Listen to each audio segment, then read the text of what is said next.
everyone, and welcome to Beginnings, the show that asks, where do creative people come from? My name is Andy. I'm the host of the show and a writer and performer based in Los Angeles, California.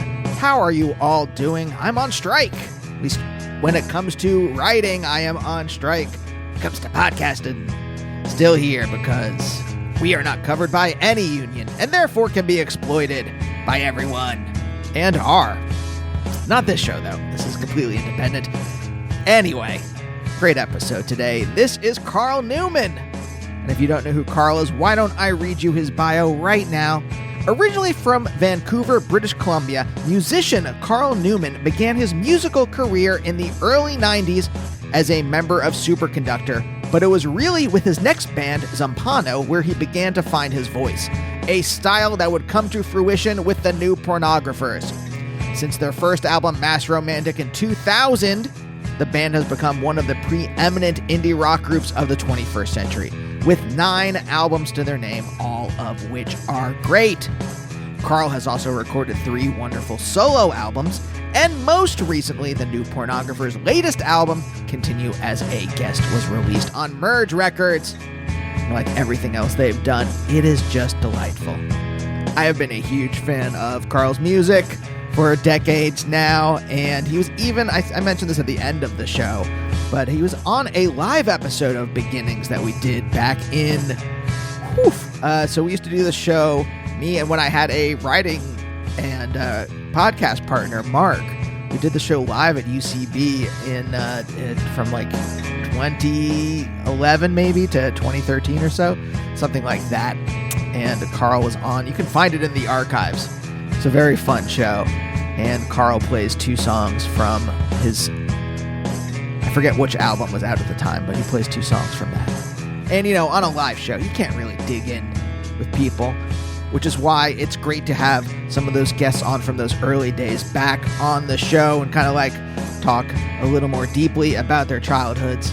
Interesting stuff came out, such as, well, I won't spoil it, but basically some true crimey things happening in Carl's neck of the woods when he was a kid. So, I hope you enjoyed this episode. If you do, what I like to do here in the beginning is a little recommended if you like.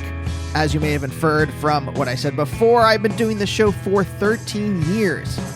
And if this is your first episode, and you like my talk with Carl, why not check out some other episodes I've done with, say, musicians.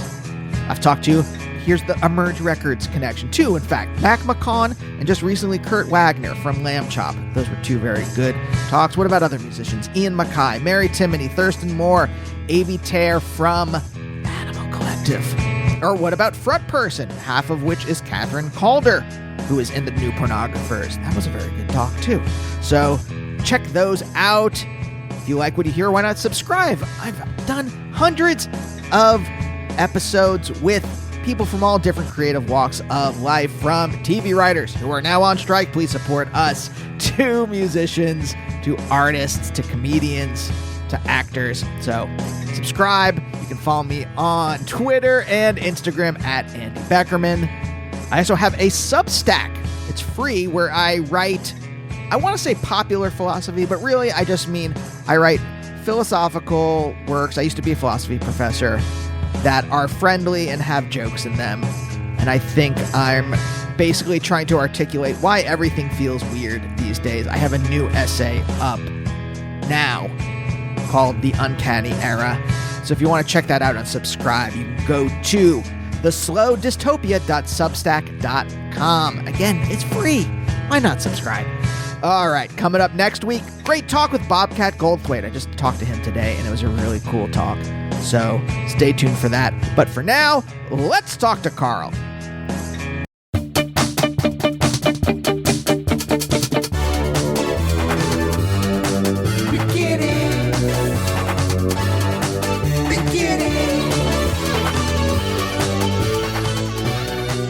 Your free time on the road is like a strange kind of dead zone. Like when you're thinking about a tour, you're doing the math and you think, oh, I have so many hours a day, I'll get so much done. But it's not how it works, because you're in a different place every day. And even if you want to work, it's like, where will I do it? Is it the fatigue? Is it the Is it that you're in a different creative space when you're touring? Like, I guess I'm wondering, is it more like the existential stuff? Is it more the kind of like energy stuff where you're like, I know that like when I have to perform, and not that I perform very often, but like, or my wife who's a stand-up has to perform, most of the day is spent kind of just like marshaling your energy so that you can release it later on. Yeah, there is a certain degree of that. I don't know. I think a lot of it has something to do with like just not being in your comfortable place. You know, like you're not being in your regular zone. Like, this is where I work. You're in a new place every day, and you're thinking, whoa, maybe I'll try and write in this random room here. And it makes sense. It makes sense on a logical level, but I think it's hard to do. But other people have done it. I don't know. It's there are certain. I mean, I can work on the kind of writing that is just like my spontaneous brain activity. Sure. Like the part it's just me like having an idea and singing it into my phone. That part's easy to do.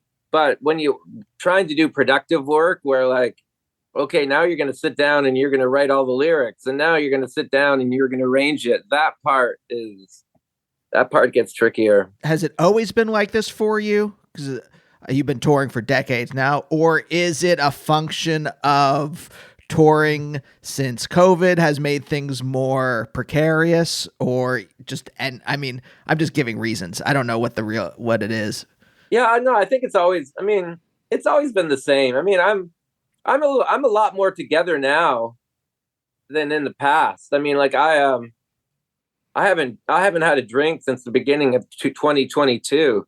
So there's no it used to be on tour. It was very easy to just show up and at the venue at around sound check, and you go, look, there's some wine here. I guess I'll drink a bottle of red wine. It's so easy to just get on that schedule and just stay there. And that doesn't make you very productive. And then you wake up every day, you wake up a little later. So these days I'm just desperately trying to be healthy, trying to get up early. Because it's also the only time you can get anything like alone time.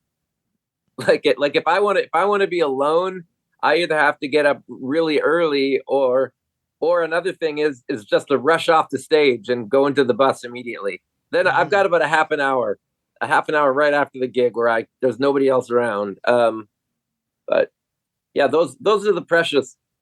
When you're living in a submarine with some people, you begin to embrace the precious moments of alone time. Now, is the not drinking a health thing? Is it a sobriety thing? What led you to that? I think all of it. I didn't have a come to God moment. I didn't drive my car into a tree. Like, nothing terrible happened. I just one day thought maybe I should not drink. I thought I had many times before, but this time, and then I did it, and then a week later, I thought maybe I should just stick with it. And I just stuck with it. And now I feel like I have to. Now it seems like a point of pride. Like I understand now how people can go for like 15 years, because I think to myself, it wouldn't kill me to have a glass of wine. And I'm sure I'd be fine, but then I'd break my streak. And I think, is that glass of wine worth breaking my streak? It's like, no, of course it isn't. Yeah. Alcohol never did the thing it was supposed to do for me. Like, I was told when I was younger, I didn't even drink, first of all, until I was like 21. But then I was told, like, it's going to make talking to women easier. It's going to make, like, you're going to get out of your head. And it's not like I ever like drank to blackout, but I drank. There were times where I was like very, very drunk, and it never turned off the voice inside my head. There was always the observers being like, "Are you really going to say that to that person?" And yeah. So I'm just like, "Yeah, fuck this. It's not helping me. So I might as well just not drink." Well, and at some point, people drink for different reasons, but I think I think to myself, like, if I'm being very honest, it's like I drank to get away from myself. You know, it's like the idea of like drinking so you could, you know, you're more, you know, you can talk to people, so you're less withdrawn. And you know, but then of course it's, you know, it's like the story of Samson from the Bible. You know, it's like he didn't need his hair for his super strength. You know, and you realize that, you know, you're the same person. You know, and whatever, if people thought you were really funny when you were drunk, it's probably because you're funny. You know, and then that part of you that goes too far and gets super obnoxious, well, that's the alcohol. You know. Yes, that's what I told myself when I was younger, Yeah, pre-therapy. but I did realize there is an element of you can't always blame the alcohol. Like I realized there is a part of me that's kind of obnoxious, and it's Mhm. just there. And you know, and sometimes I just keep it I just keep it hidden. You know, because I think we're all just a little bit obnoxious, just like we're all a little bit selfish. You know, we're all a little bit we have bad qualities. You know, we're human. Yeah, I was really hyper as a kid, and I think the hyperness kind of translated into a little bit of obnoxiousness too. Hmm. And I always felt a little bit insecure about that. And then when I was 21 and I was like, "Oh, I can hide this maybe, or I can mask it, or at least give it an excuse through something else." Hmm. It just never did the thing. I never found that. I wonder if like if it had, if maybe I would. I mean, I don't even like the taste of alcohol. It just doesn't seem to be. I'd rather have a milkshake any day of the week. Yeah, And milkshakes are better. I know I hate beer. Beer is I think the only purpose of beer is like, you know, like a cerveza or something with a lime, like as a summery drink. I get that. mm-hmm. But and I'd rather have that than a Coke. It's probably better for you than a Coke. That's another thing I've realized. Like sugar is another thing that will mess with you. Like too much sugar. You know, like I really think, you know, obviously I'm cutting out alcohol and I don't want to break my streak, but I do think it would be healthier for me just to have a beer on a hot day than to have two Cokes. There are things I think about this a lot because I don't drink. I've never really done drugs. I take care of myself. I exercise. I need some kind. I say this to my doctor because I live in Los Angeles, and so every doctor here is like, unless you're rail thin, they're like you're overweight. And so my doctor's like, well, you got to. I'm like, I think I'm okay, but he's like, no, you got to lose weight. He doesn't sound like this, but Yeah. I'm gonna give him that voice.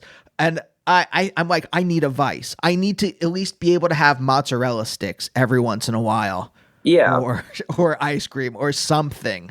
Otherwise, this life I'm leading is going to be devoid of any kind of like visceral kind of joy like that. I don't know if that, and I think you're just a little older than me, but Yeah.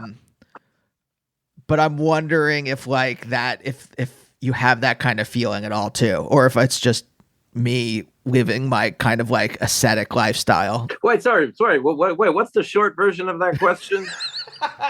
Is there a question in there? Well, No, I'm not sure. it was more of a prompt, I think, probably. I'm just like, do you like, where's the joy in your life, I guess, coming from if you're, you know, if you're cutting out alcohol, you're cutting out sugar outside of like loved ones. Well, I mean, Or, I'm not completely cutting out sugar, but you know, I'm aware of it. You know, Mhm. I'm trying to remind myself, like, hey, you shouldn't, you know, you shouldn't eat it that much. But it's a very different. You know, I'd be full of shit to say that I'm cutting out sugar. I'm just I'm just aware of it, which is something. You know, admitting you have a problem. Yeah. I don't know. You know, I think music has always been not a vice, but I think it's a place where I go to.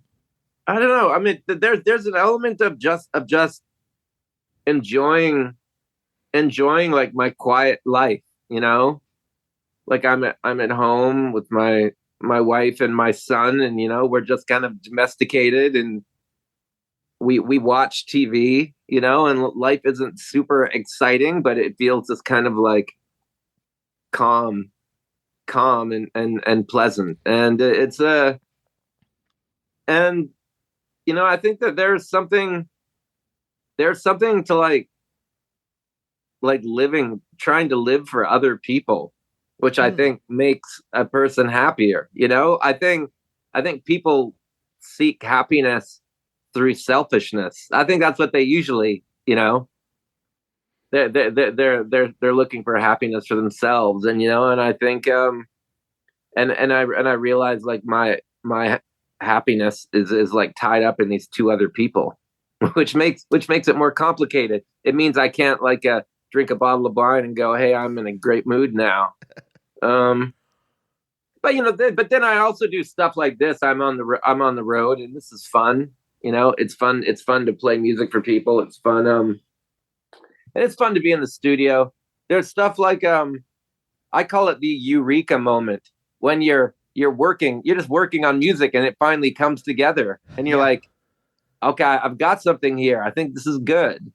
But and that's a very personal thing. And it usually comes like a long time before anybody ever hears it. Yeah. No, I get that. I get that moment. So I got to ask a question though, then. This kind of like calmness that you enjoy at home, is that you're trying to not recapture, maybe just continue the kind of household that you grew up in? Is it in opposition to the household you grew up in, and you're like, things were kind of like crazy then, so I want calmness now? No, not at all. I think I had a pretty mellow upbringing. Like my parents didn't get divorced. They didn't fight all the time. I was the youngest of 5 kids. It was a pretty regular house, and I think doing things like watching TV at night, yeah, that's probably very close to what our life was like. No, yeah, it was pretty. I think I had a pretty mellow childhood. I'm definitely there's definitely no feelings of you're gonna get what I never had. Now, the youngest of 5, I've been doing this show for a long time, and traditionally what seems to happen when you're the youngest of a lot of siblings is that either your parents are tired by that point, or they are just not paying attention because they have older siblings to pay attention to. So you kind of end up having some space of your own to kind of develop in. And I'm curious if that was your experience. Yeah. Oh, well, my parents are definitely from another generation, like they were not, like they were pre-60s. They weren't part of the 60s. They were only dimly aware that the 60s were happening. They already had kids by that point. And and I think they were kind of churchy. They were kind of churchy at that point. I think I was kind of lucky, and that like, I think they were always religious, but I think they were like way more into the church and religion, before me, or when I was a little kid.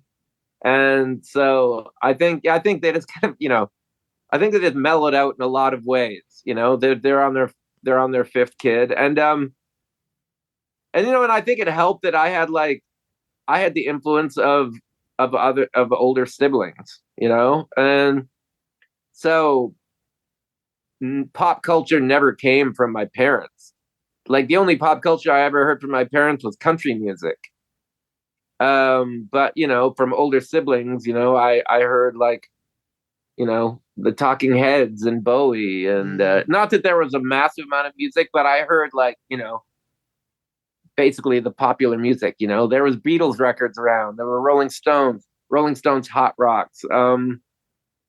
So I think I lucked out, and that like, yeah, I had the influence of more people, the tiny little village that was in the family, and that probably helped me become what I ended up becoming. Did they let you be you though? I don't know if that makes sense, but like a lot of times I think younger siblings get roped into their older siblings' personalities, and you kind of start forming yourself, especially if they're influential. You kind of like, oh, I want to be like them, or do you get to kind of just develop your personality as you see fit?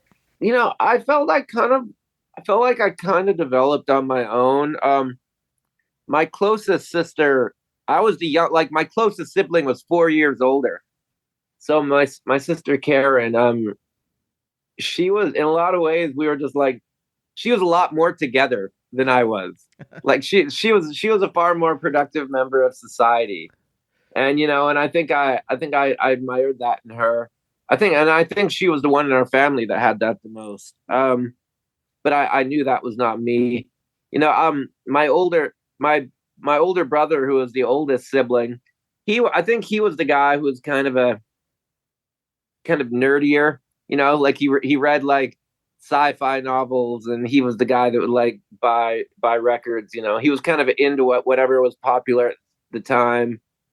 Um, and so I had that kind of, I had an influence from there, but like there was never like there weren't any stars in the family. Like there wasn't a golden boy or a golden girl that I looked up to, and I said like, oh, I want to be like that. So I think it just kind of opened up when I decided, like, when I found this thing that I liked and I wanted to do. I felt like I was very much um out on my own, Huh. and I think it kind of perplexed my parents, and I think they became happy. I think they became perplexed in a happy way when I started succeeding, you know, because they were like, "What is this thing? You want to play music? Like what? Like what? Like what is that world? What does that mean?" And yeah, and then I think they were, for a long time, I think I was just their weird son that played in bands, and then I think they were shocked that their weird son who plays in bands is actually making a go of it. How old were you when you had that kind of, I don't know, eureka moment? Did you have, like, was it a moment where you just suddenly realized, oh, this is what I want to do? Or do you think, you know, I mean, I guess, how did you discover that is what you wanted to do? Well, I didn't. Nobody in my family played an instrument. We had a piano in the basement that was always untuned, and my mom would always go, "We should tune that piano," and we never. It was not that I wanted to play it, but I didn't pick up a guitar till I was 18. I started getting really into music when I was about 16. Around 15 or 16, I was really got heavy into music. Yeah, and then I think just after I graduated, a friend of mine showed me some chords, and I didn't think it was what I wanted to do. Looking back, I think I was just very subtly driven in that direction. Like a couple years later, I started playing in a band. It was essentially a joke band with my friends that we started for fun, and and I realized that I was the one that emerged. Like I was the one that wanted to write music for it. I was the one that ended up the singer, even though I'm not a super outgoing person at all. I was one. I think I might have been one of the shyer people in the band, but yet I was drawn. I thought, hey, I'll do this. I'll be the singer, and I still don't know why. Obviously, I was just drawn to it, and and so it was a long process of like I'm just drawn to do this. Like sometimes the shows go well, but sometimes the shows would go terrible, and I'd be bummed out. But I wouldn't think I'd give up. Right. Like I might be bummed for a few days, but something inside me like drove me to continue. I mean, I think it was a few years into the new pornographers before I even started thinking, is this my career? Like, have I got a career here? But there was a sense when we were making the pornographers record, the first one, there was a sense that this is just what I do. Like I'm gonna have to have a job, and maybe nobody wants this, but I'm drawn to do this, and it was very much for me, or for us. It felt it it was very much art for art's sake. Yeah. Was there ever a thing that you wanted to do otherwise? Like when you were younger, when you were even before, like you said, this like kind of like slow emergence started, were you drawn to anything, or was it always, as far as you can recollect, like music? You know what? I was really into, I loved comedy. Although I was too shy to ever try doing things like, improv or anything or acting. I remember like, thinking and reading National Lampoon and thinking that would be cool to write for National Lampoon. Like maybe I could be like, I thought, well, I don't want to be a comedian or an actor. Maybe I could be a writer. Maybe I could be a writer like John Hughes, because John Hughes wrote for National Lampoon, and then and I loved 16 Candles and whatever else he wrote, Vacation.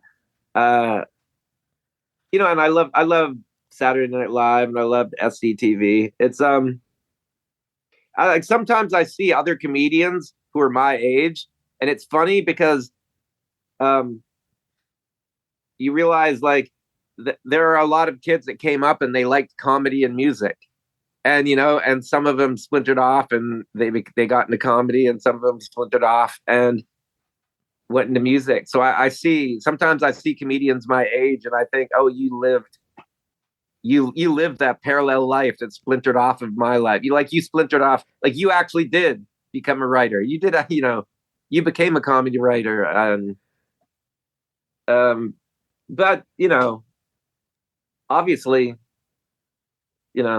somehow I guess it must have been easier to make music. I guess another thing about music is music felt a little bit more solitary. Like music is something I could do on my own, whereas trying to do comedy, and not that I ever really tried, but obviously you have to put yourself out into the world a little Right. more. Right. It's interesting. There is something about like the musicians of your generation, Ira Kaplan or John Wurster, or, there. Oh, Ira's not in our. Ira's about 10 years ahead. Is he? But there's Yeah. something about like But yeah, me and Wurster are the same. Yeah. yeah, where like there is this connection between comedy and music that I think then like peters out, where you'll have like maybe musicians that are fans of comedians, but there's something about like musicians that came up in like the 80s, 90s, early 2000s, where it seems like it's a lot more. And I wonder if it is a something about like SNL was like starting when you were children or something. I don't know. I'm just throwing out any possibility that came into my mind. Well, I did, and I remember being a little kid when SCTV was on late night and only in Canada. Mm. It was just this weird low budget Canadian show, and I remember thinking like what is this? Like I remember thinking it was awesome, and then being shocked a few years later when other people started. They were on NBC, and it became like kind of a big deal, and now they're all like absolutely iconic.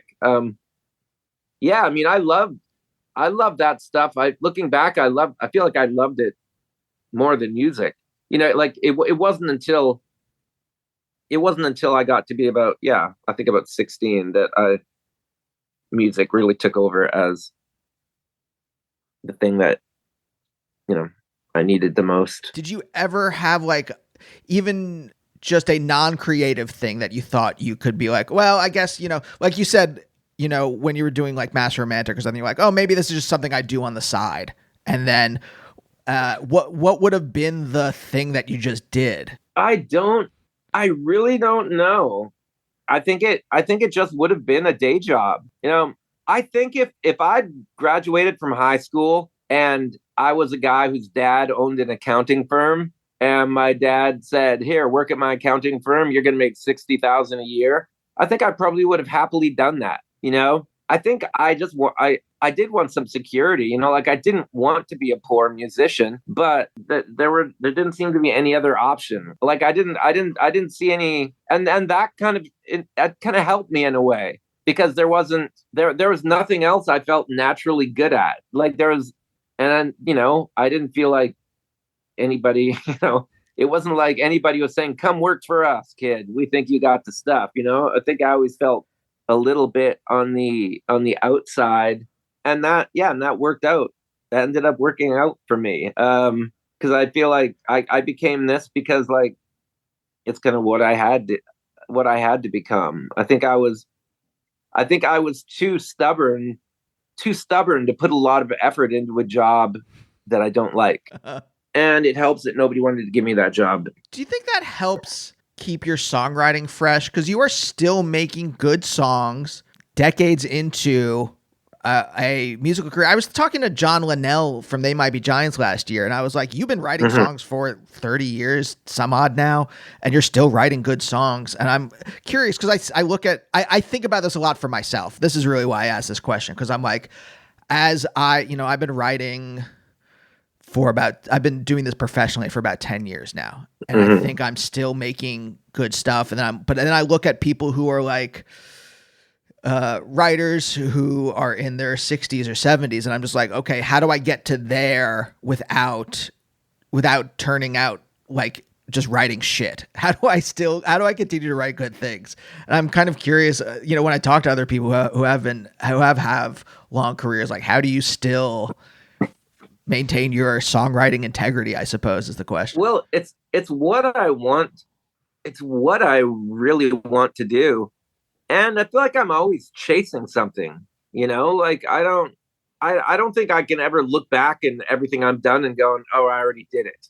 Like I don't feel like I've proven what I can do. I can just coast now. I don't feel that at all. I think I'll always feel like I have something to prove.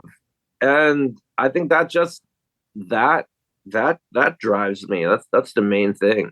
I know some people talk about how, they'll only write songs if their label tells them to write songs. And I think that feels kind of ass backwards. But I think for some people they do it for different reasons. Yeah. I mean, I can't really speak for other people. But can only speak for myself. Yeah. No, that resonates with me. It is really like everything I write, even if I like it, I'm like, it's not there yet. We're close, but it's not there yet. And then I try it again the next time. I'm like, it's still not there yet. And I get that kind of like, it's always something kind of just like hazy in the distance that you're trying to reach for. And and everything you do is like, well, we're getting close to that hazy thing. But the hazy thing always like moves farther and farther. I mean, it's interesting to be playing shows right now because I put together a set list, and the set list is kind of like my resume, and so I get in front of people and play them what I think is, obviously it's like 2/3 or 3/4 of a new record. But trying to play them what I think is some of the best songs we've done. And some nights I can appreciate that. Like sometimes I'm like looking at the set list and I'm like, oh, this one's good too. It's like, we got a lot of good songs. Cool. And then I'm in the middle of it and I'm hearing them being played. And I can, those rare moments when you can actually appreciate it. You can almost be a fan of yourself.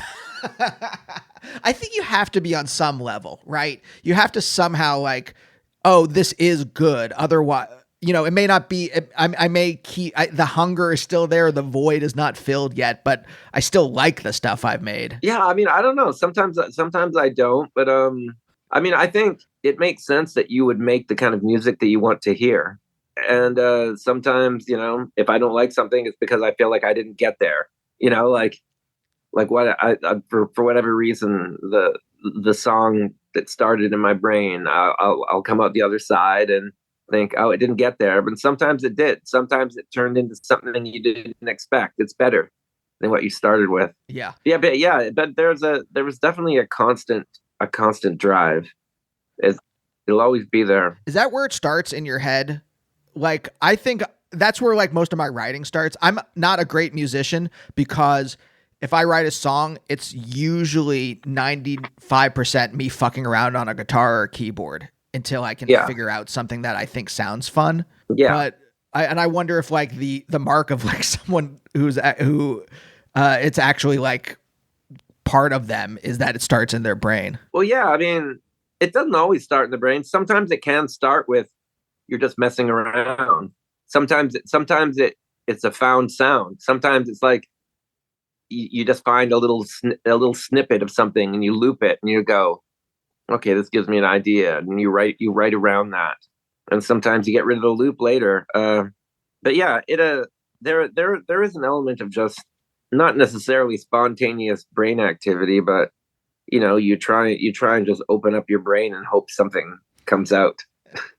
It's like an element of like, okay, brain, go, do something. Yep. And a lot of it's learned behavior. I think I've been doing this long enough that my brain remembers how songs are put together. My brain remembers, how melody and harmony work and song structure, and my brain remembers the things that I like.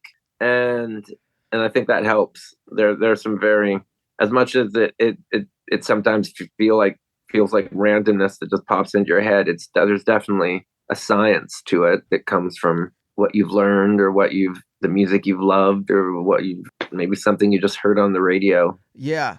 I don't know if you can remember this, but do you think when you were younger, you were more attuned to sound than other things? I don't know.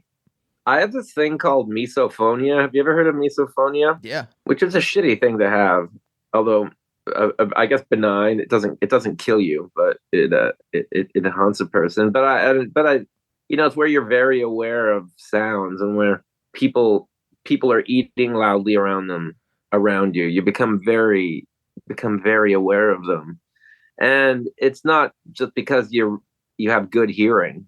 It's about like what you choose to listen to. Your brain chooses to fixate on that, and sometimes I wonder about the connection between that and like music and creativity, because often my brain listens to music and it chooses what to listen to. Like sometimes it can hear, like I can hear melodies inside of music that other people can't. Like I'll be saying to my bandmates, oh, I like that thing in there. Can you hear that melody in there that's going like this? And they'll go, no, I can't hear that. And I realize, okay, well, I can. And maybe that's linked to the same thing that, I hear pretty melodies inside of noise sometimes, but I also hear, I also hear people's noisy eating, and I'm like, I can't take that. That's giving me a fight or flight response. So I mean, I don't know. I mean, there is always has been a link between creativity and mental illness. Not that I suffer horribly from mental illness, but maybe I do. Maybe I'm just used to it. I don't know. Did your parents like their jobs when you were growing up? I think my dad, it was just his job. He worked at BC Hydro, which was the power company in British Columbia. And he worked in the warehouses, and it was just, he worked there for like 30 years. He was a cop. He was a cop first, and then he stopped doing that, and he got this steady job, this steady union job at BC Hydro.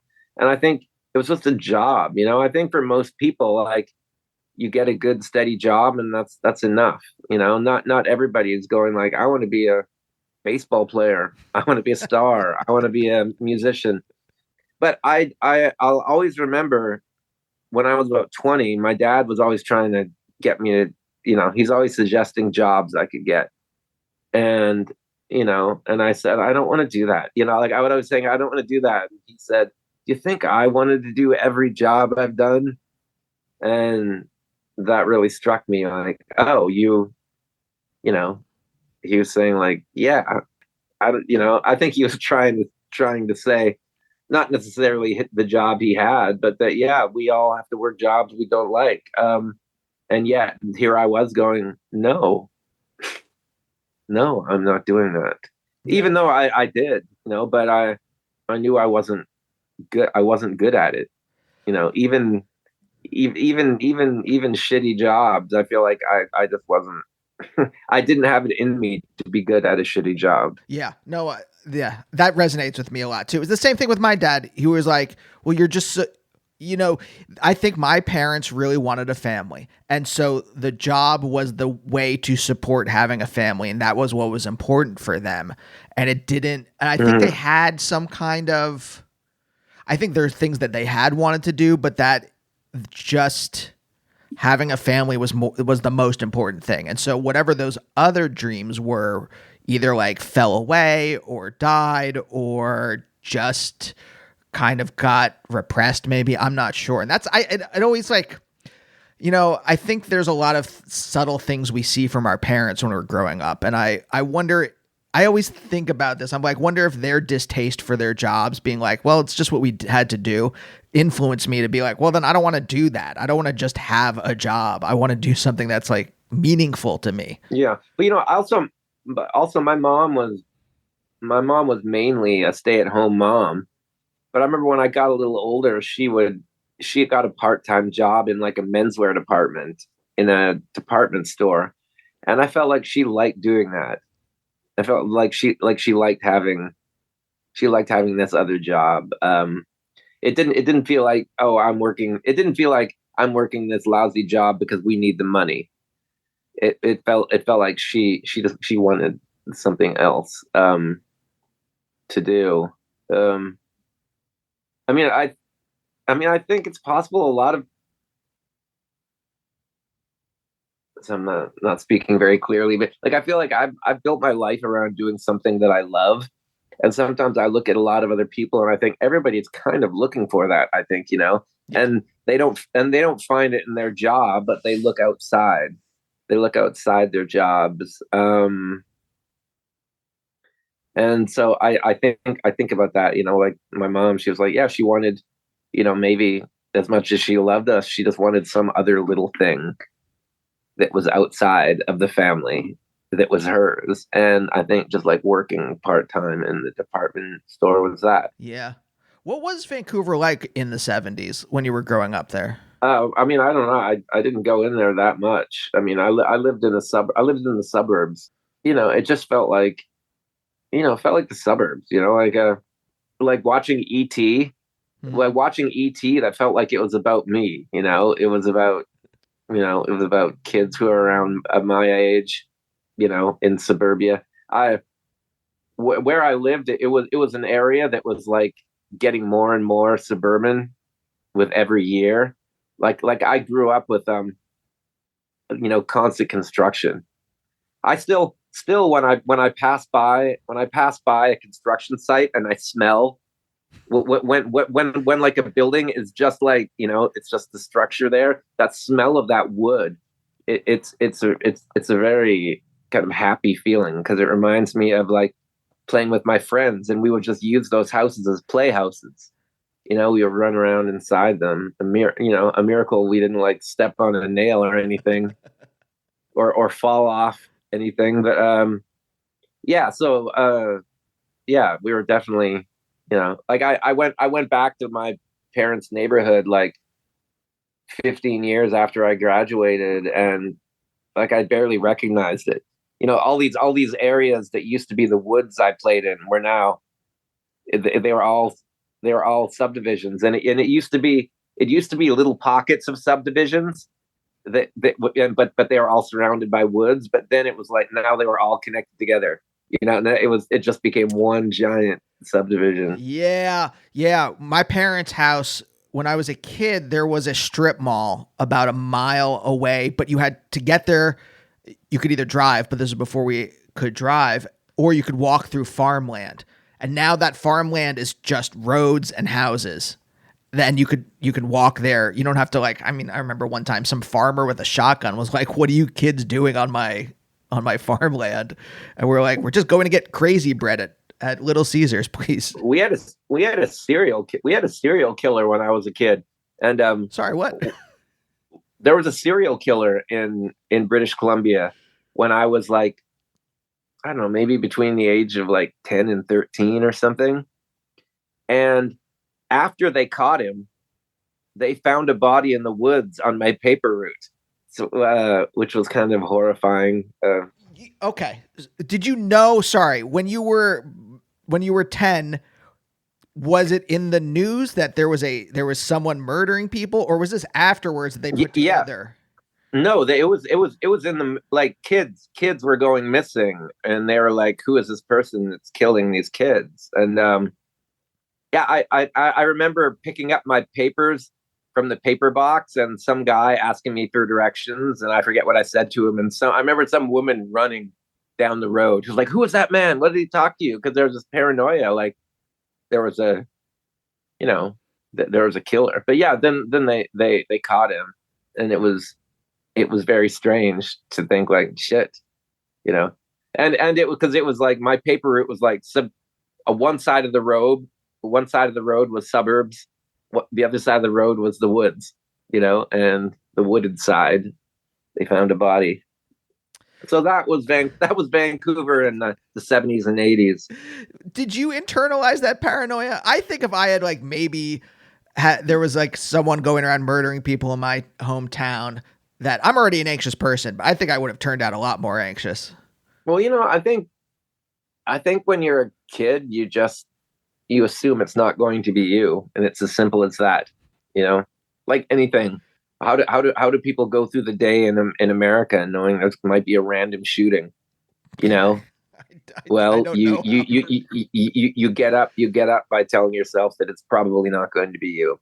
And it's funny. Somebody was just telling me there's a serial killer in Austin right now. What? There are men between 25 and 40 have been found in this lake. Somebody's been killing men between 25 and 40. Somebody just told me that today, and I thought, yeah, it's just like I think that's the thing that's kind of like blowing my mind a little bit, is that that I guess either I've lived a sheltered life or whatever, but like it seems like such a remote possibility, and also like a thing of fiction, even though true crime is now such a huge genre. And I know obviously that the stuff they report on are true, right? Otherwise it wouldn't be in the title. But like I guess why I'm like a little like I'm projecting my own emotional response onto you. And like, if I had been 10 and there had been a serial killer, I would not have left my house for 3 years until the person was caught. I think I would have been like, well, I've got a Nintendo and a basement. I guess I'm going to beat Mario Brothers 10 times over. I think it just it didn't seem real, you know. I think yeah, it's a story. It was just something you see on the news. It's a story, you know, and you don't necessarily connect it to yourself. You know, it's just because you don't have the empathy yet. Not that you're a little monster, but you know, it's like, yeah, it's like now that I'm a dad, I think, you know, you think of the enormity of it. It's like the enormity of it is far worse. It's like I just watched E.T. completely different completely different tangent, but I just watched E.T. for the first time since I was 13, and it's like a different movie, a completely different movie, because I'm like looking at it through the eyes of, like, you know, an adult and somebody who's lived a life and has kids, and I'm like, it's such a powerful tearjerker, and I didn't think that at all when I saw it. Right. It didn't make me tear up when I was 13 years old. I just thought it was a cool movie about an alien. So yeah, I think when you're kids, you just, you know, I think you just compartmentalize it. You just can't conceive of the fact that it could happen to you, or even if you say the words out loud, you don't really believe it. Mm-hmm. Yeah. Were you more interior when you were a kid, or were you outgoing at all? No, I was very shy, and there's still that's still in there. Yeah, I was not super outgoing, but I mean, I was, when I became comfortable with somebody, I was, you know, me in the same way I am now, I'm sure. You know, I'm definitely, obviously, considering what I ended up doing, I had to get over some of that shyness. And I think I wanted to. I think I desperately wanted to, and that might be what pushed me into this. It was a kind of sink or swim, like, don't be shy anymore, Carl. Do this. Like, do something that forces you to be, you know, more outgoing. And, you know, and that's why what I loved about alcohol. I'm sure it was like, oh, I can have a few drinks and I'm not as shy anymore. I can be more comfortable and I can be funny. Do you remember shyness holding you back from something specific when you were younger? You know, I think As a kid, I mean, not really. I think it's always just been like talking to girls, definitely. Yeah. I think that was the big one. Like when you like somebody, but you're too shy to talk to them, and the fact that you begin to like them makes it worse because then it becomes it has an enormity to it because like you really like her and you don't want to screw it up. And but I feel I think I think I always there's always an element of that. Yeah. No. Yeah, that's very familiar. Like I remember specifically the feeling of hating myself for not being more outgoing, especially with women when I was younger, about not just being honest about like how I felt because I hated the feeling of rejection. But then I hated the feeling of not being more open. And so it was this weird vicious circle of self-hatred, I guess. And I think that is the thing that pushed me. And at some point you can't like fake it anymore. Like at some point you have to let somebody in. And then I think you're afraid to let somebody in. You pretend to be confident, and then by whatever means possible, but at some point you have to like kind of let that person in. And so it at some point it hits a wall. Hey, I just realized I think I have another interview at about 4:15. Do you mind if I ask one more question? Oh yeah, definitely. Because we're right towards the end. There's one thing I was just still curious about is you said your parents got more religious as you got older. Or less religious. Oh, less religious. Sorry. I mean, I shouldn't say less religious. They didn't go to church as much. I see. Like we moved to a different town, and we kept going to the old church for a while, but then after a while it just felt like it was too far to go. And then they just stopped going to the church. But they always considered themselves, religious people. They just weren't part of a church anymore. Was it a specific denomination? Just a Protestant church. I forget. Was it important to you at all when you were younger, or was it just something your parents did or something you had to go to? No, it wasn't really important to me. Just something I had to do. I had to go to Sunday school. When I was 13 or 14, one of my good friends came from a very religious church-going family, and he said, "Hey, come to church, come to the youth group." And so I did, because I thought, okay, I've done this before.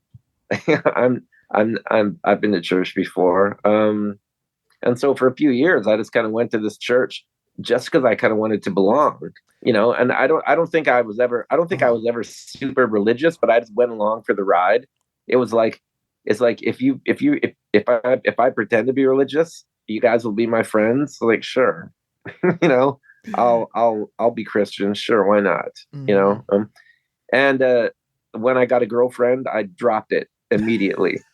Like literally, like, so long, church. I'm never talking to any of you ever again.